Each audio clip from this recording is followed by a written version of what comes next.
এখানে বরের গাড়িতে চলে গেল বউকে নিয়ে, আর এদিকে আমরা তো যার পথে ভিউটা এত সুন্দর লাগছিল ভোর হওয়ার পথে। তো বাসায় মানে বাড়িতে পৌঁছাতে পৌঁছাতে অলরেডি সকাল হয়ে গেছে বলা যায়। হে গাইস, আমরা জঙ্গলি হয়ে আবার ফিরে যাচ্ছি আমার মামার বাসায়। পরি থেকে ডায়েরি হয়ে গেছি। তো যাই হোক, আর ব্লগ সকাল 6:30, এখনো বোরা আসেনি।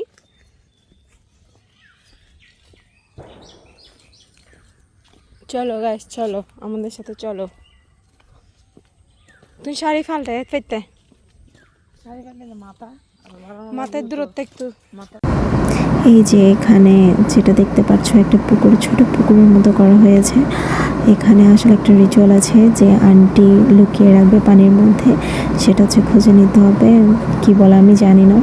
আর এটা পুরো রিচুয়ালটাকেই বলে বাঁশ বিয়ে আর বাঁশি বিয়ে, এরকম লাইক সামথিং কিছু।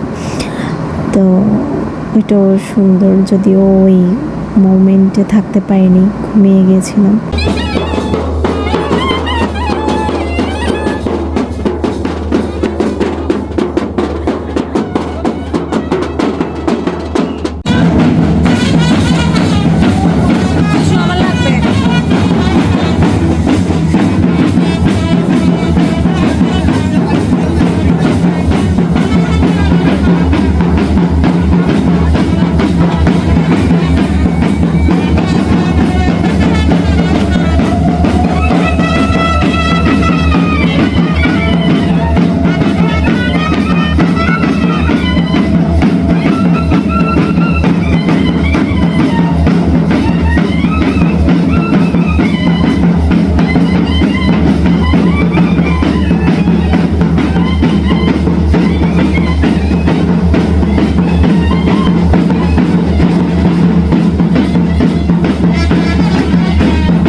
আর এদিক দিয়ে হচ্ছে বর নিয়ে আসলো বউকে।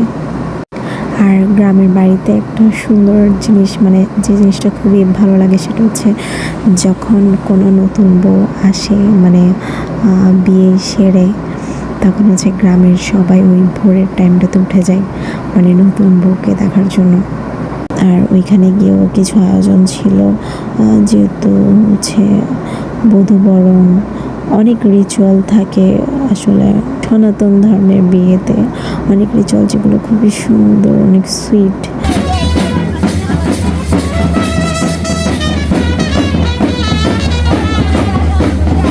এখন চলে এলাম না, মানে এখন যে ভিডিওটা দেখতে পাচ্ছ এটা হচ্ছে বিয়ের পরের দিনের ভিডিও।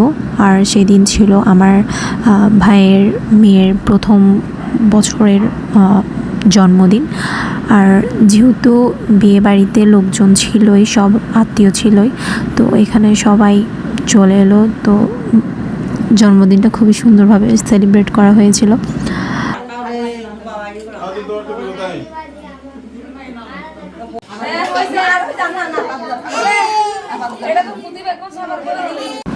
আর এই ভিডিওটা হচ্ছে বৌভাতের দিন সকালবেলা।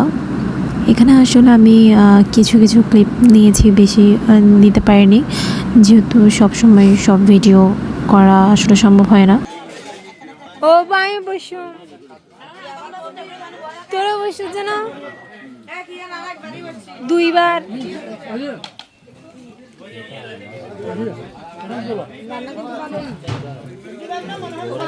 ব্লগে নলইলাম বসে ভিডিও করা থাকতে পারে।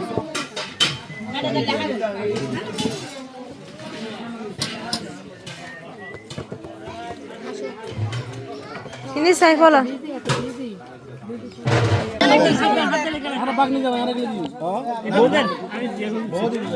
boba তো বউ দিব না দানা কি দিবি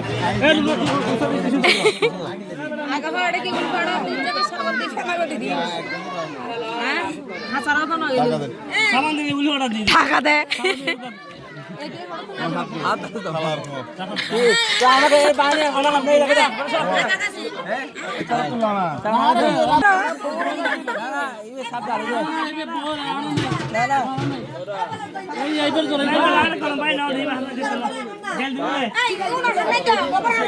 আরে বহু বেশি খাই দিয়াম